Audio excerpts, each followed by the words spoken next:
잠언서 1장 27절부터 33절까지입니다. 너희의 두려움이 광풍같이 임하겠고 너희의 재앙이 폭풍같이 이르겠고 너희에게 근심과 슬픔이 임하리니 그때에 너희가 나를 부르리라. 그래도 내가 대답하지 아니하겠고 부지런히 나를 찾으리라.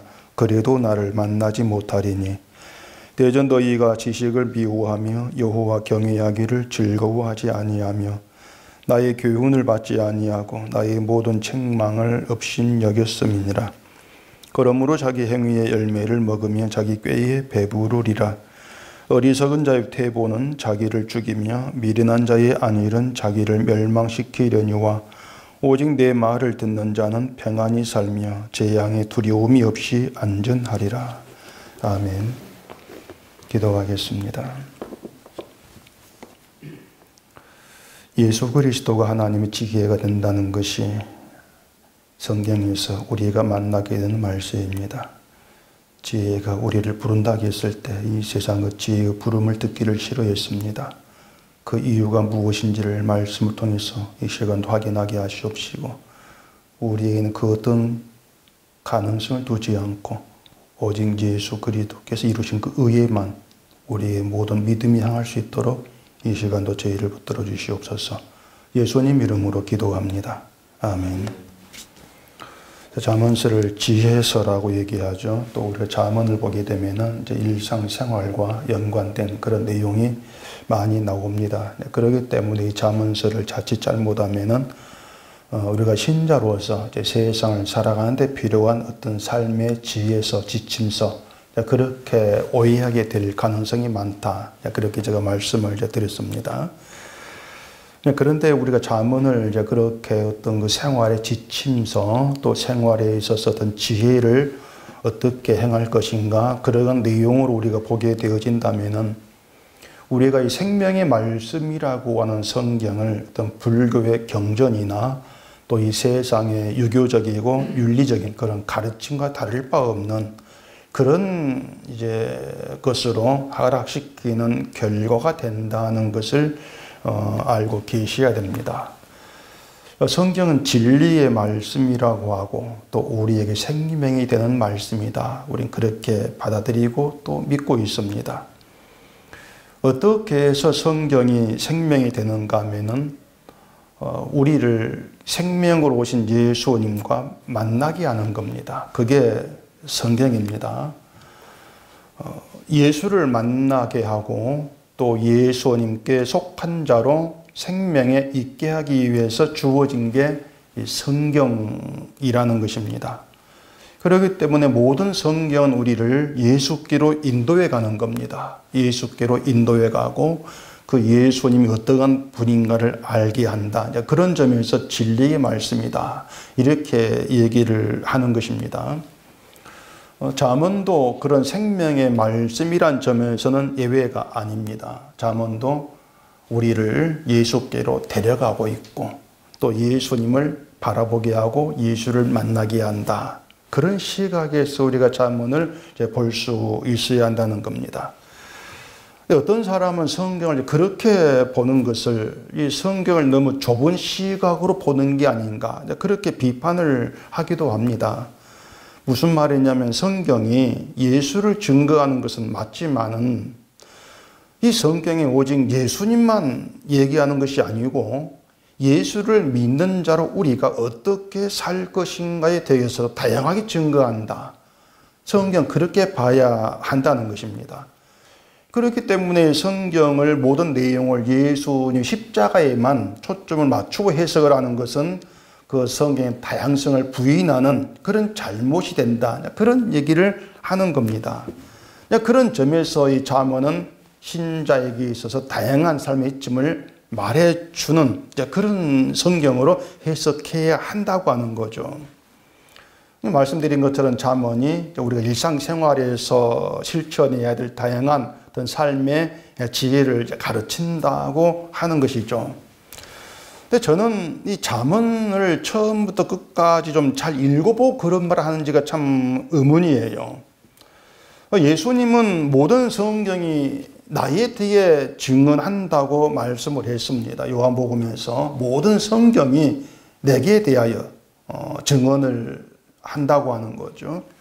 그 말은 이 성경은 우리에게 예수님이 누구신가를 증언해서 그 예수를 알게 하고 또 그 예수를 만나기 위해서 생명이 있게 하는 그런 성경이다. 그 의미란 말이에요. 그렇기 때문에 성경은 자연히 예수 그리스도께로만 초점이 맞추어져 있는 겁니다. 딱 그 한 곳으로 예수에 대해서만 초점이 맞추어져 있고 그렇게 해서 우리를 예수님께로 데려가고 예수만 바라보게 한다는 것이에요. 우리 성경을 그렇게 얘기할 수밖에 없습니다. 그건 성경을 또 좁게 보는 것이 아니고 생명이라고 하는 예수님이 나에게 생명이 되신다. 그 생명이라고 하는 거기에 가장 존귀한 오직 그 생명이만 모든 가치를 두는 시각이다. 이렇게 말하는 것이 맞다고 하는 것이죠. 가령 그 보석이 아주 다양하게 여러 종류가 많이 있다고 합시다. 근데 하나만 진품이고 나머지 몽땅 다 가짜라면은 여러 종류라고 하는 건 아무 의미가 없잖아요. 여러 종류라 다 보석의 가치가 없으니까 진품 하나만 있으면 된단 말입니다. 그런 점에서 이 성경은 생명이 되시는 예수님을 증언한다. 그것으로 충분한 거예요. 예수를 아는 것으로 충분하니까. 그것이 초점이 되니까 예수 그리스도를 증언하는 게 성경이야. 그 하나로 충분하단 말입니다. 신자가 실천해야 될 다양한 삶이라는 거 우리가 성경 구절을 가지고 그렇게 붙여서 해석할 수가 있죠. 그런데 우리가 실천해야 될 다양한 삶이라고 하는 것들이 생명과는 무관한 거예요. 우리가 설령 어떤 하나를 실천했다고 한다 할지라도 그 실천을 가지고 이게 생명이 된다 이렇게 말하지를 않는다는 얘기입니다. 그렇기 때문에 성경에 다양성이라고 하는 건 없습니다. 예수 말고도 여러 가지 어떤 우리의 삶에 실천 행할 것을 얘기한다. 그런 건 성경에 담겨 있지를 않습니다. 사람들은 자꾸 자기에게서 이 가치 있는 걸 찾으려고 하고 그러다 보니까 삶의 실천에 시선을 둘 수밖에 없는 겁니다. 실천이 믿음의 어떤 그 징표, 가치 있는 것으로 그렇게 바라보기 때문에 늘 뭘 실천할까 여기에 시선을 두게 될 수밖에 없는데 그게 잘못된 거예요. 중요한 게 뭐냐면 이 성경에서 그 본질적인 문제를 보려고 하지를 않는다는 겁니다. 본질을 안 보려고 그래요. 우리가 성경에서 보면서 반드시 알고 있어야 될 본질적인 인간의 문제가 무엇인가를 제가 지난 수요일에 말씀을 드렸습니다. 인간의 본질적인 문제, 이게 뭐냐면 지혜가 부르는데도 듣기를 싫어한다는 겁니다. 그게 우리 본질적인 문제입니다. 지혜가 손을 내밀어 오라 하고 하는데도 돌아보지를 않는다는 겁니다. 우리가 지혜에 대해서 그렇게 반응을 한다는 것은 지혜가 나에게 존귀하다는 걸 알아보지를 못한다는 거예요. 지혜가 나에게 존귀한 거야. 그렇게 알아보고 그 지혜를 돌이킬 그런 안목이 그런 시각이 우리 가운데 아예 없다는 겁니다. 미련하기 때문에 어리석기 때문에. 그래서 자문은 우리를 그런 지혜의 존귀함, 지혜의 가치를 알아보지 못하는 어리석은 자로 이렇게 규정을 하고 시작을 한다는 거죠. 우리 지난주에 본문했던 지난 수요일날 20절 봐보십시다.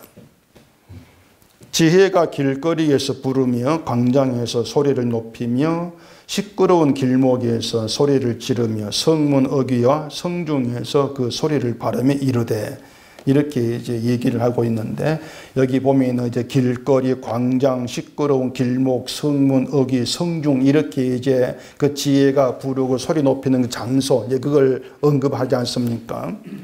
근데 그 길거리나 광장이나 뭐 성문, 어귀, 성중 이런 것들이 뭐냐면은 사람들이 있는 곳인데 그 사람들 거기에서 뭘 하겠습니까? 모두가 다 자기 생존을 위해서 살고 있는 거예요. 길거리에 가는 것도, 성중에 있는 것, 모여 있는 것도, 광장에 있는 것도, 모두가 사람들은 자기 생존을 위해서, 자기 길을 위해 지금 가고 있다고 하는 것입니다. 자, 그렇게 사람들이 있는 곳에서 자기 생존을 위해서 자기 길을 가고 있는 그런 이제 그 사람들이 있는 곳에서 지혜가 부른다고 하는 것은 너희들이 가는 길이 아니야. 그걸 가르치기 위함이라고 볼 수 있다는 것이죠. 그냥 부르는 게 아니에요. 너희가 가는 길이 아니다. 그렇게 부르고 있는 것이죠. 예수님이 나는 길이요 진리요 생명이라 이렇게 말씀했는데 그건 이 세상인 길이 아니란 뜻입니다. 세상을 향해서 너희가 가는 길이 아니다. 그걸 말씀하는 거예요. 근데 사람들은 하나같이 세상에서 나를 위한 나의 길을 찾고 있지 않습니까? 이 세상 속에서, 세상을 바라보면서. 예수님이 길이라는 생각을 하지 않습니다. 예수님을 길이라고 하는 것도 우리가 예수를 믿는 이 세상에서 복을 받아서 내 길 형통되지 않을까. 이런 의도에서 예수를 길이라 이렇게 여기고 있는 것이지 이 세상의 길이 아니고 예수 자체가 길이다. 그런 시각으로 보지를 않는다는 얘기예요. 그렇기 때문에 자기의 길을 더 좋게 하고 더 돈독히 하려고 예수를 부르는 것이죠. 그런 우리에게 예수님이 길로 오신 거예요. 그런 길이 되시는 예수님이 우리를 찾아오셔서 부르시는데 이 세상에서 내 길만 가고 싶어하고 그 길만 바라보고 생각하는 그런 사람들에게는 예수님이 나의 길이다. 이렇게 보이지 않는 겁니다. 예수님이 내 길이다. 이렇게 보게 되어진다면 이 세상에 내가 품고 있는 나의 길은 길이 아니야. 그걸 포기하는 거예요. 그게 예수를 길로 믿는 거예요. 양쪽 길 다 믿는 건 없습니다. 한쪽 길만 믿는 것인데 예수님의 길을 믿는다면 내 길을 포기해야 되죠. 아, 이건 길이 아니었구나. 그걸 알아야 되죠. 그런데 우리는 그렇게 알 안목이 없다니까요. 그런 거 지혜가 없는 거예요. 그러니까 지혜가 부르면, 예수가 부르면 그것을 듣기를 싫어하는 것이죠. 내 길을 포기하기 싫어하니까. 그게 우리의 그 본래적인 모습이라는 겁니다. 그런 우리의 그 모습이 개선될 여지는 없다는 거예요. 그렇게 시작을 하셔야 한다는 거예요. 26절 보십시다. 너희가 재앙을 만날 때에 내가 웃을 것이며 너희에게 두려움이 임할 때에 내가 비웃으리라. 너희의 두려움이 광풍같이 임하겠고 너희의 재앙이 폭풍같이 이르겠고 너희에게 근심과 슬픔이 임하리니. 지혜가 부르는데도 듣고 돌이키지 않는 것은 이제 내가 원하는 길을 가겠다는 고집이죠. 인간은 고집입니다. 그런데 그렇게 내가 고집한 내 길에서 만나게 되는 건 재앙이고 두려움으로 임하는 심판이라는 겁니다. 내가 고집한 길에 있는 것은 재앙이고 심판이다. 그런 재앙과 심판에서 이제 근심과 슬픔이 있겠죠. 그런 근심과 슬픔에서 지혜를 부르고 찾는다 할지라도 대답하지 않겠다는 거예요. 왜 그런가 하면은 그 내 길을 가면서 재앙과 심판을 만나고 이게 슬픔이 되고 두려움이 될 때 그 자리에서 지혜를 부른다는 것은 뭐겠습니까? 지혜가 좋아서가 아니지 않습니까? 지혜가 좋아서가 아니고 결국은 그 두려움과 슬픔에서 내가 벗어나겠다는 거예요. 벗어나고 싶어 지혜를 부르는 거예요. 그럼 부르면 대답하지 않겠다. 그렇게 말씀하고 있는 것이죠. 그리고 28절에 얘기하죠. 그때에 너희가 나를 부르리라. 그래도 내가 대답하지 아니하겠고 부지런히 나를 찾으리라. 그래도 나를 만나지 못하리니. 너희가 너희 길을 가다가 재앙을 나를 부른다고? 그건 내가 좋아 그런 게 아니잖아. 그거죠. 재앙의 두려움에서 벗어나려는 결국 너를 위해서 나를 부른 거잖아. 난 대답하지 않을 거야. 결국 뭔가 하면 인간은요. 그 재앙과 심판의 그 자리에서까지도 결국 자기를 위해서 예수를 부를 수밖에 없는 예수를 부른 그런 어리석음에서 벗어날 수가 없다는 겁니다. 이게 인간의 한계라는 것부터 먼저 분명히 우리가 좀 인식을 해야 돼요. 그게 우리의 본래적인 모습이다. 이것부터 분명히 아셔야 돼. 그래야만이 성경의 시작이 돼요. 우리가 그걸 무시해버리면 성경을 우리가 자꾸 전에 말씀드린 것처럼 단추를 잘못 끼게 되는 결과됩니다.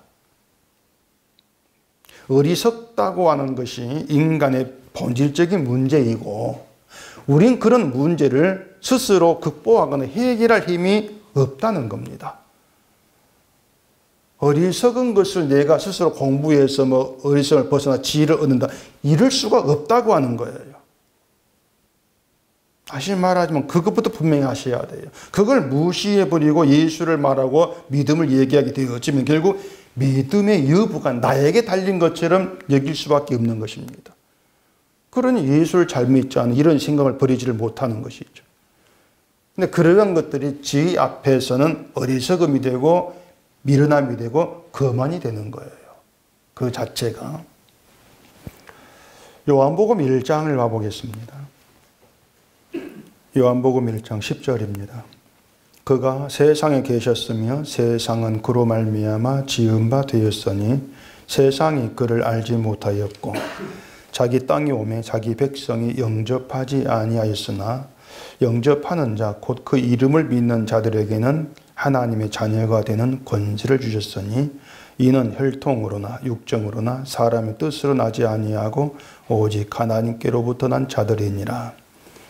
이게 예수님이 이제 세상에 오셨을 때에 그 예수님에 대한 세상의 이제 반응입니다.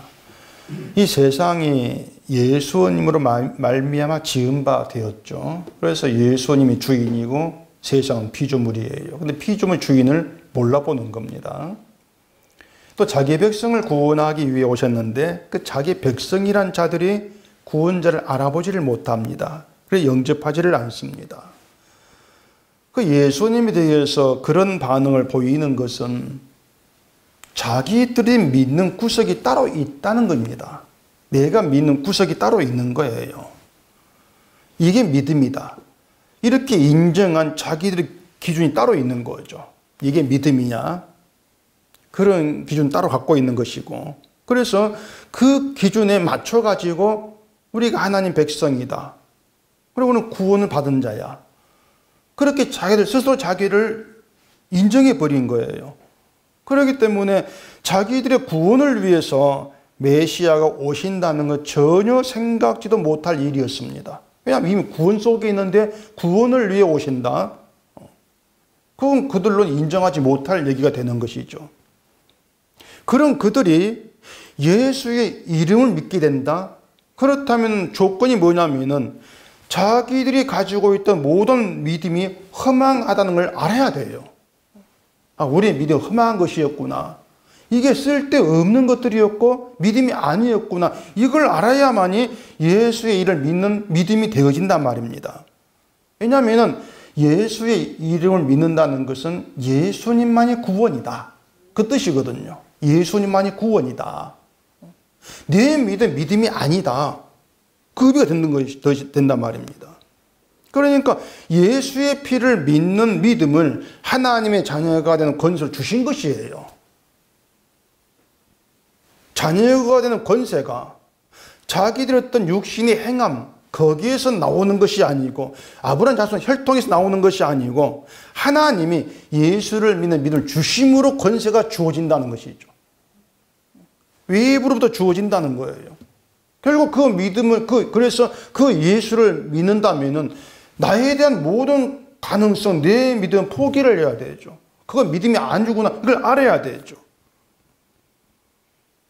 그렇기 때문에 하나님의 자녀는 하나님께로부터 이렇게 말하는 겁니다. 하나님께로부터 난다. 하나님이 믿음을 주는 자. 그들이 자녀가 된 권세를 얻은 것이야. 그걸 얘기하는 것이죠. 근데 그 예수를 믿게 되는 것도 어리석고 미련 우리 실력이 아니고 하나님이 지혜의 영으로 보내신 성령으로 된다는 것입니다. 그게 1장 23절 내용이 있지 않습니까? 잠언서. 나의 책망을 듣고 돌이키라. 보라 내가 나의 영을 너희에게 부어주며 내 말을 너희에게 보이리라. 지혜가 지혜의 영을 부어주어서 지혜로부터 책망을 듣고 돌이키게 한다. 그게 지혜의 영을 받은 증거야. 그 얘기 되지 않습니까? 그래, 우리가 이런 그 말씀을 들으면서 이 성경이 왜 우리에게 이런 말씀을 주고 있는가에 대해서 늘 좀 심사숙고할 필요가 있습니다. 왜 이런 말씀을 주시는가? 무엇보다도 영을 부어준다, 성령이 오신다, 이런 말은요, 우리에게 넌 안 된다, 그걸 남기는 겁니다. 넌 안 된다, 너에 대해서 포기해. 그걸 남기는 게 성령의 오심이에요. 내가 아들을 보냈는데 나의 백성이란 너희가 내 아들을 주겠다. 이것이 너희들이 나에게 행한 악행인데 그런 너희가 나를 믿는다고 까불지 마, 그거예요. 아, 내가 예수를 믿는다는 게 그만이었구나. 이걸 알게 하시는 게 주의 영이란 말입니다. 그러니까 성령이 우리 속에 들어와서 고발한 내용, 내가 그만한 자였구나, 네가 어리석은 자의 미련, 이렇게 우리를 고발하는 것이에요. 그렇게 지혜의 영이 우리를 고발했을 때에 우리가 그 책망을 듣고 돌이키게 되어진다면은 나 이제 예수 믿겠습니다, 이렇게 반응하게 되는 것이 아니고 그동안 내가 믿음이라고 알고 행했던 모든 것들이 가짜였어, 이렇게 깨닫게 되는 것이죠. 내가 한 모든 건 가짜였습니다, 이걸 아는 것이죠. 율법을 지킨다고 했던 것들, 내가 바르게 살아서 신자답게 되려고 했던 것들, 뭐 신앙생활하는 열심을 내었던 것들, 어느 것 하나도 내가 하나님의 자녀임을 나타내는 증거물이 아니었습니다. 그렇게 알아들어야 되죠. 그게 주의 영이란 말입니다. 내 행위들을 보면서 믿음 있는 신자로 알았던 것들이 다 엉터리였다는 걸 알게 되어지면서 비로소 그동안 내가 지혜의 부름을 듣기를 싫어하고 교훈을 멸시하고 책망도 받지 않은 어리석은 자였구나, 이렇게 자기에게 이제 바로 아는 그런 시각이 열리는 겁니다. 그런데 이런 성령을 무시하고 자기 본성대로 계속 믿는 사람들은 계속해서 자기 행위의 열매를 먹어요. 자기 행위 열매로 만족을 삼고 배불러 하는 거죠. 그게 지금 기독 경편이라고 할 수 있는데 오늘 본문에서 이제 그걸 얘기하죠. 자기 꾀에 배부르다. 29절에 봐보십시다. 대전 너희가 지식을 미워하며 여호와 경외하기를 즐거워하지 아니하며 나의 교훈을 받지 아니하고 나의 모든 책망을 업신여겼음이라. 그러므로 자기 행위의 열매를 먹으며 자기 꾀에 배부르리라. 우리가 믿음을 이제 행위에다가 초점을 두고 얘기하게 되어지면 당연히 사람들은 내 행위에 신경을 쓰지 않을 수밖에 없습니다. 신경을 쓰게 되죠. 믿음을 행위에 초점을 두게 되어지면 내가 어떻게 행하는가, 늘 나를 보지 않고 보게 되겠죠. 그리고 행위를 가지고 믿음을 확인할 것이고, 그러면은 행위라는 게 많을수록 그게 자기의 믿음에 만족이 되지 않겠습니까? 난 이것도 하고 저것도 하고 있어. 만족이 되는 거죠. 그걸 보면은 자기 행위 열매를 먹는 것이라 이렇게 얘기하면서 행위라고 한 자기 꾀에 배부른 게 되는 것으로 이렇게 얘기를 하고 있단 말입니다. 꾀라고 하는 것은 어떤 일을 위해 생각하는 자기 방책입니다. 자기 꾀예요. 내가 이걸 위해서 이렇게 행할까, 내 방법을 이제 구상해내는 거죠. 이게 꾀죠.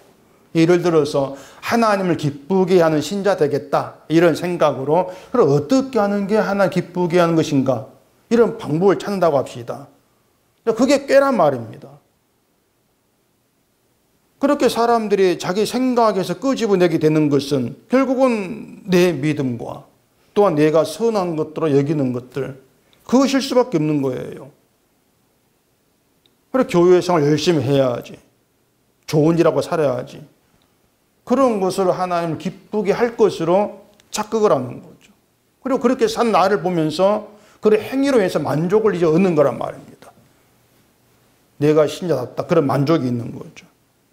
그게 자기 꾀에 배부른 것이다, 이렇게 얘기를 하고 있습니다.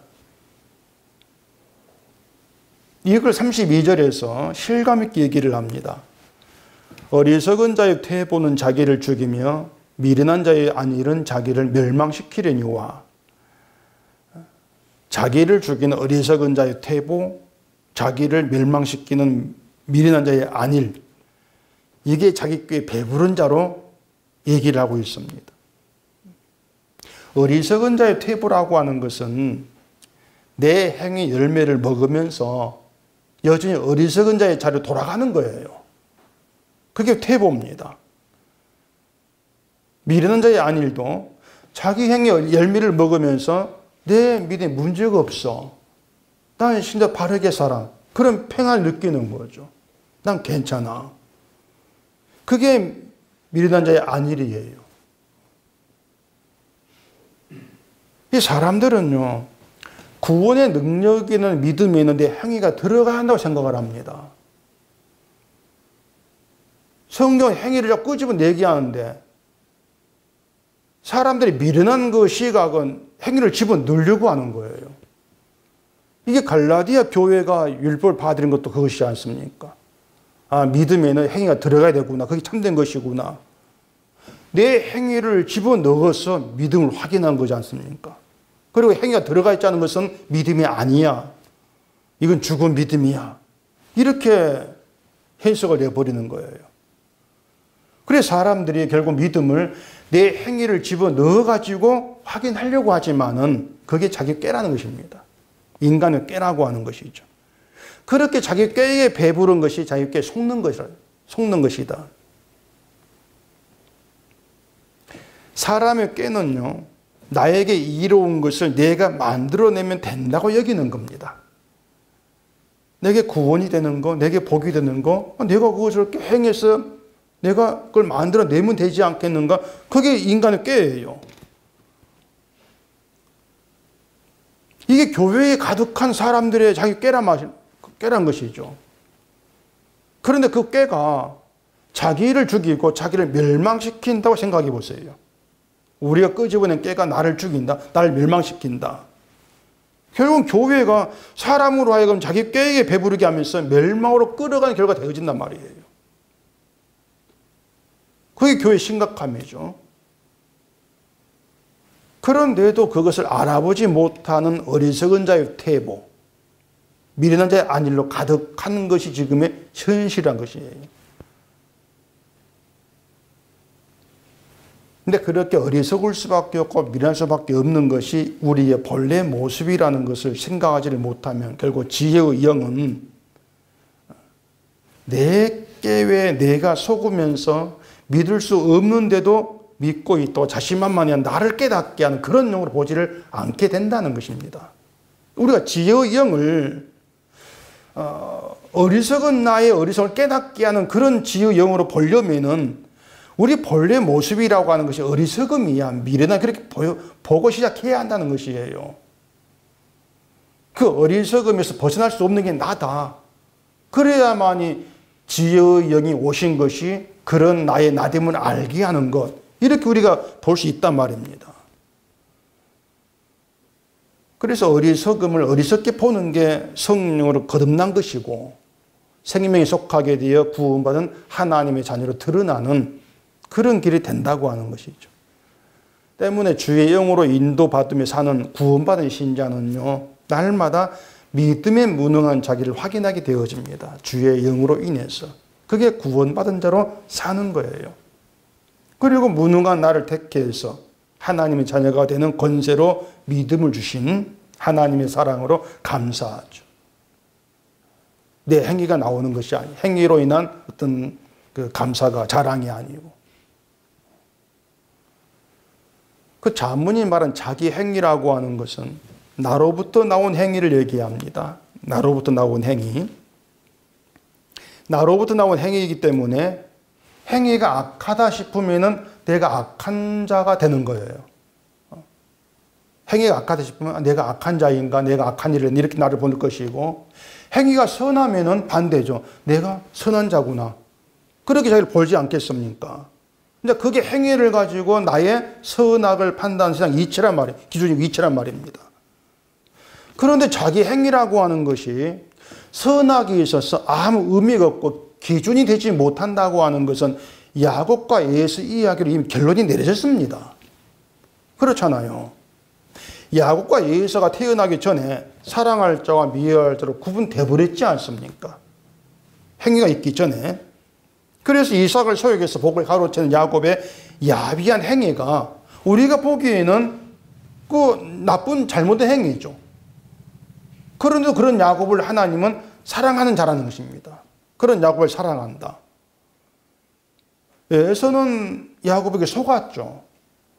에서에게서 어떤 악하다고 할 행위가 안 보인단 말이에요. 그런데 하나님 에서를 미워한 자를 이미 택해버린 거예요. 그게 하나님 일이란 말. 그러니까 우리 행위가 무슨 의미가 있냐고 하는 것이죠. 행위라고 하는 것이. 신명기 8장을 봐보십시다. 신명기 8장 3절입니다. 너를 낮추시며 너를 줄이게 하시며 또 너도 알지 못하며 네 조상들도 알지 못하던 만나를 내게 먹이신 것은 사람이 떡으로만 사는 것이 아니요 여호와 입에서 나오는 모든 말씀으로 사는 줄을 내가 알게 하려 하심이니라. 하나님이 광야에서 이스라엘이 알지 못하고 먹어보지도 못한 만나를 주셨습니다. 떡이라고 하는 것은 사람이 일해서 수확한 곡식으로 만들어 먹는 거죠. 떡이라고 하는 것은 떡이 하늘로부터 툭 떨어지는 그게 아니에요. 사람이 농사 지어서 거둔 열매로 만들어 먹는 떡이죠. 그러니까 떡이라고 하는 것은 결국은 자기의 수고와 노력의 열매가 노력의 열매란 말입니다. 내 수고와 노력이 들어있는 열매, 그게 떡이죠. 떡의 의미죠. 반면에 만나는 사람의 수고와 노력이 없이 하늘로부터 주어진 하늘의 양식이에요. 그렇게 이제 이스라엘 광야에서 만나로 배부름을 얻었는데 그 만나를 주신 것을 사람이 떡으로만 사는 것이 아니고 말씀으로 사는 줄을 알게 하려고 한 것이다. 그렇게 그 만나의 취지를 말씀했지 않습니까? 이게 무슨 취지가 되는가 하면은요, 사람에게 진심으로 배부름이 되는 것은 사람의 수고와 노력의 열매인 떡으로 얻어지는 것이 아니고 여호와로 말미암은 말씀이라는 것을 너희 가르치기 위함이다, 이렇게 말씀한 것입니다. 그 말씀이 예수님이지 않습니까? 말씀으로 오신 분이, 예수님이 말씀으로 오셔서 우리의 배부름이 되기 위해서 십자가에 죽으신 거란 말입니다. 그러니까 십자가 희생하신 예수님의 수고와 열심이 우리에게 참된 배부름이 된다. 그 취지를 만나에 담겨서 미리 보여준 거예요. 그러니까 너희의 수고와 너희가 노력해서 얻은 그 열매를 가지고 배부름 얻으려고 하지 말라는 거예요. 그럼 배부름이 안 되니까. 내가 말씀으로 보낼 내 아들, 그 아들의 수고와 그 노력이 너희의 배부름이 될 거야. 그러니까 그 아들을 믿으면 그게 배부름이야. 그걸 가르친다는 얘기예요. 그래서 요한복음 6장 35절에 오면은 예수께서 이르시되 나는 생명의 떡이니 내게 온 자는 결코 줄이지 않을 터이요 나를 믿는 자는 영원히 목마르지 아니하리라. 그렇게 말씀한 거죠. 나는 생명의 떡이다. 내게 온 자 줄이지 아니한다. 이걸 우리가 현실 놓고 생각해 보세요. 보이지도 않는 것이고 좀 막연하게 들리지 않습니까? 예수가 생명의 떡이야, 줄이지 아니한다는데 우리가 살아가면서 뭘 먹어야 우리는 배부름 얻죠. 그런 이런 말씀들이 실감 있게 안 다가오는 거예요. 근데 그 내용들이 뭔가 하면은 우리가 어떤 그 예수를 말하면 살아가는 실제 어떤 그 삶을 보면은 우린 저마다 자꾸 내 수고와 내 노력과 만족을 얻으려고 하는 그런 길이 있단 말입니다. 예수를 말하면서도 내가 이래야지, 내가 부지런히 뭔가 해야지, 자꾸 나를 통해 만족 얻으려고 한다는 것이에요. 근데 믿음의 길이라고 하는 그게 아니다. 내가 이미 너희의 배부름이 되었단 말이에요. 그럼 예수를 믿으면은 내 수고와 내 노력이 너 열매가 되고 그걸 먹으면 되는데 왜 자꾸 너희의 수고와 너희 열매를 먹으려고 하는가? 그 헛된 것이야. 그걸 얘기하고 있는 것이죠. 지금 기독교 현실을 그대로 얘기하고 있는 거예요. 그러니 믿음이라고 하는 것이 뭐냐면은 내 행위가 아니고 예수님의 행위를 믿는 겁니다. 그게 믿음이라고 하는 거예요. 사람이 자기 행위 열매를 먹고 배부른다면 이제 반대로 자기 행위의 열매가 없어서 먹을 것이 없을 때는 어떻게 되겠습니까? 뭔가 믿음의 행위라고 말할 만한 행위가 없다면 어떻게 되겠냐는 것이에요. 당연히 배부름 대신에 줄이겠죠. 난 믿음의 행위가 없어. 내가 믿음이 없는 것인가? 그럼 믿음이 없으면 구원받지 못한 것인데 불안감? 그렇게 줄일 수밖에 없는 거예요. 그러니 결국 만족을 얻으려고 배부름 얻으려고 행위를 만들어내는 쪽으로 가게 되겠죠. 그게 어리석은 자의 태보다 미련한 자의 그 경우는 조바심이 되겠죠. 내게 없어 조바심이 있다는 거, 그게 미련한 것이겠죠. 결국 그러한 것들이 자기를 죽이고 멸망시키는 것이다. 그렇게 얘기를 하고 있다는 겁니다. 그러니 십자가를 말하면서 십자가에 다 이루신 그 주를 믿지를 아니한 것이 얼마나 바보 같은 짓이냐 그 말입니다. 십자가라고 하는 것은요, 십자가 안에서 우리를 죽은 자가 되게 하는 것이고 죽은 자로 죽음에서 부활한 예수를 바라보게 하는 겁니다. 그게 십자가란 말입니다. 근데 사람들은 자꾸 예수를 믿으면 내가 산다. 그렇게 일방적으로 생각해 버립니다. 예수를 믿으면 내가 산다. 그래서 죽은 자라는 거 던져버려요. 죽은 자 던져버리고 이제 살았다는 게 초점을 두면서 이제 살았으니까 내가 신자답게 행해야지. 자꾸 이런 발성을 하는 겁니다. 내가 신자답게 행하는 걸 살아있다는 증거로 이렇게 보는 것이죠. 근데 십자가는 절대 그런 게 아니에요. 십자가는 우리를 죽은 자 되게 하고 그 죽은 자의 자리에서 나 대신 저주받고 죽으시고 부활한 예수를 생명으로 바라보게 되는 겁니다. 그게 십자가예요. 그렇게 예수를 생명으로 바라보게 하면서 나를 예수의 것이 되게 하는 거예요. 주의 것으로. 그러니 사나 죽으나 우리가 주의 것. 주의 것으로 예수님이 생명에 속한 자가 되었기 때문에 살았다. 예수의 생명에 속한 난 그것이 살았다는 것이지 내가 살았으니까 죄를 극복해야 죄를 이겨야 돼 선을 실증해야 돼 이건 없다는 거예요. 그런 능력으로 주어진 건 아니란 얘기입니다. 우리 이걸 오해하면 큰일 나는 거예요. 그래서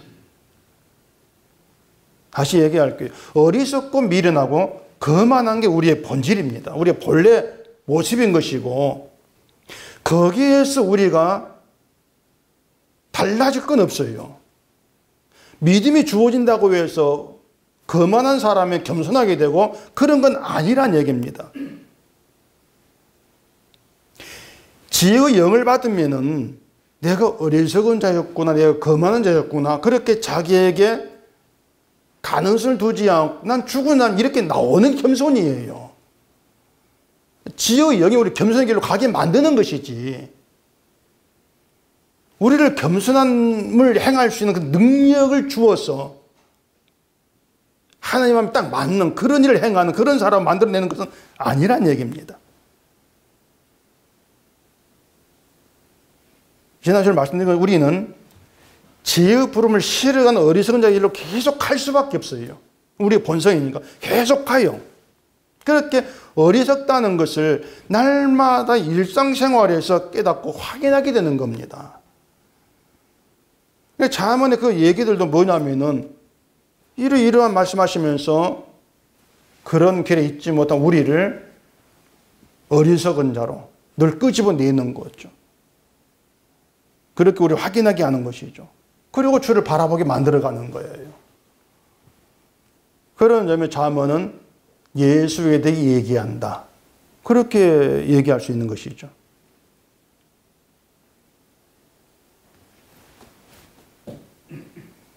성령, 주의 영이라고 하는 것은 나를 포기하게 하는 것, 나의 수고와 열심으로 되는 것은 없음을 알게 하는 것이고, 그러면서 지혜로우신 예수님의 희생의 수고와 열심으로 인해서 의가 이루어졌다.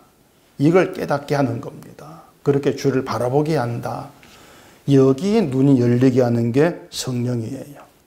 이러한 신자 입술에서 나오는 말은 뭐겠습니까? 내 행위가 아니죠. 주의 수고와 열심이 나를 살게 합니다. 그렇게 고백이 되어지겠죠.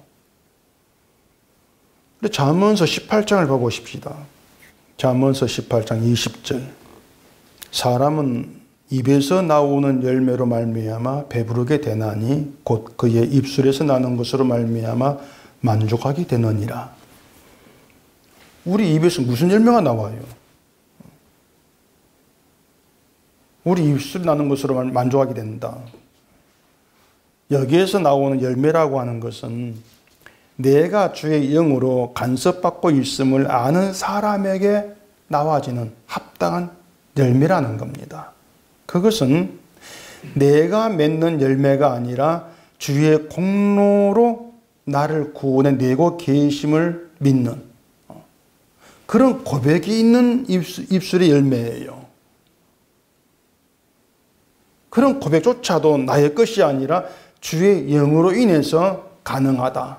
이걸 알았다면은 신자는 늘 주를 고백하게 되는 것으로도 배부름을 얻는 그런 사람이라는 겁니다. 내가 주를 주로 고백하게 되어진다. 내가 내 행위가 아니고 주의 수고와 주의 열심으로 배부름을 얻는 그런 자로 이렇게 인도되고 있구나. 그걸 아는 게 배부름이라 그 말입니다. 그런 배부름에는 우리의 행위라고 하는 것은 쓸모없는 쓰레기와 같은 것으로 그렇게 바라보게 되지 않겠습니까? 자기 행위로 배부름을 얻고자 한 사람들은 이런 말이 불편하게 들리고 화도 나겠지만은 인간의 행위라고 하는 것은요, 부실공사한 고층 건물 같다 생각하시면 돼요. 예수님은 그것을 모리에 지은 집으로 말씀했지 않습니까? 절대로 죄의 심판을 견딜 수도 극복할 수도 없는 게 우리 행위입니다. 왜냐하면 우리 행위 의가 안 되니까. 심판을 견디지를 못해요. 근데 왜 자꾸 자기 행위에 눈길을 두려고 하는지를 모르겠어요. 성경은 우리의 완벽한 보증으로 십자가를 말하지 않습니까? 하나님의 약속으로 성취된 십자가. 그게 우리의 보증이에요. 예수님 우리의 보증이 되신단 말입니다. 십자가에서 피 흘리신 예수님의 희생과 수고, 그 행위가 생명이 되는 것이고 구원의 능력이 된다. 이렇게 성경이 계속 증거하고 있는데 왜 십자가에서 자기에게 눈길을 돌려고 하냐는 것이죠. 그게 어리석음이고 미련합니다. 그렇게 증거하는 거예요. 33절 봐보십시다. 오직 내 말을 듣는 자는 평안히 살며 재앙의 두려움이 없이 안전하리라. 이게 오늘 본문이 주는 결론이고 우리가 인생을 살아가면서 품고 있어야 될 답이다. 이렇게 얘기할 수가 있습니다. 지혜의 말을 듣는 그것이 우리의 평안이 된다. 재앙에서 우리의 안전이 된다. 그런 뜻이죠. 그런데 지혜의 말을 듣는다고 하는 것이 듣고 실천하라 그 뜻이 아니라는 걸 아시겠죠. 실천하는 것이 아니에요. 지혜가 우리를 넌 어리석다 이렇게 얘기한다면은 내가 어리석은 자임을 아는 게 지혜 말 듣는 거예요. 지혜가 넌 미련해 어리석어 이렇게 말하면 아 맞습니다 내가 어리석습니다 미련합니다 이렇게 알아듣는 것이 그 지혜 말 듣는 것 아닙니까? 예수님이 우리에게 넌 화 있을 자야 넌 독사의 자식 이렇게 말한다면 예 맞습니다 내가 화를 당해야 마땅하고 내가 독사의식입니다 이렇게 알아듣는 게 자기를 알아보는 게 주의 말씀 듣는 거죠. 실전이 아니라고 하는 거예요. 마태복음 7장도 이렇게 얘기했습니다. 마태복음 7장 한번 보십시다. 7장 24절입니다. 그러므로 누구든지 나의 이 말을 듣고 행하는 자는 그 집을 반석 위에 지은 지혜로운 사람 같으리니 비가 내리고 창수가 나고 바람이 불어 그 집에 부딪히되 무너지지 아니하나니 이는 주추를 반석 위에 놓은 까닭이요 나의 이 말을 듣고 행하지 아니한 자는 그 집을 모래 위에 지은 어리석은 사람 같으리니 비가 내리고 창수가 나고 바람이 불어 그 집에 부딪히며 그 무너짐이 심하니라. 율법을 온전히 이루신 예수님이 우리의 의가 되신다. 그렇게 믿는 것이 예수의 말씀을 듣고 행하는 겁니다. 예수님이 의로우셨고 내가 의를 이룬다. 그렇게 장차 십자가로 증명하실 것인데 그 예수님 나의 의로움이야. 그렇게 믿게 되는 게 그 예수의 말씀 듣고 행하는 거죠. 그러면 예수의 말씀 듣고 행하지 않는 것은 결국 내 행위가 나를 의로운 자로 증명한다. 이렇게 여기는 게 듣고 행하지 않는 거예요. 본인은 말씀을 듣고 행하겠다고 실천하겠다고 온갖 열심을 한다 할지라도 주님 볼 때에는 내 말 듣고 실천하지 않는 거죠. 그래 얼마나 어리석냐 그 말입니다. 예수님의 의를 믿는 믿음이 우리의 평안이고 안전입니다. 그런데 예수님의 의가 무너지지 않은 기초가 된다는 것은 성령이 오지 않으면 알 수 없는 내용이 되는 거예요. 왜냐하면 사람은 예수님이 기초입니다. 머릿돌이 이렇게 말하면서도 그 예수를 기초로 하면서 그 세워지는 자기의 삶에 또 관심을 두게 되어 있으니까. 예수님의 의를 기초로 세워지는 그 집, 그걸 멋있게 만드는 그게 관심을 둬요. 성경은요, 자, 예수님은 의로운 기초 위에 집을 세운다. 그 집을 멋있게 만들라. 이렇게 말하지 않습니다. 그냥 그 기초에 세워진 그 집이 무너지지 아니하는 것이지. 관심은 기초에 집이 아니고. 근데 사람은 집에 관심을 둬요, 집에. 어떤 집을 지을까? 멋있게 지을까? 그 멋있는 집을 자기의 이제 신앙 행위로 자꾸 쌓아가려고 하는 것이죠. 근데 그게 실상은 모래 위에 짓는 집이더라. 그렇게 얘기를 하고 있단 말입니다.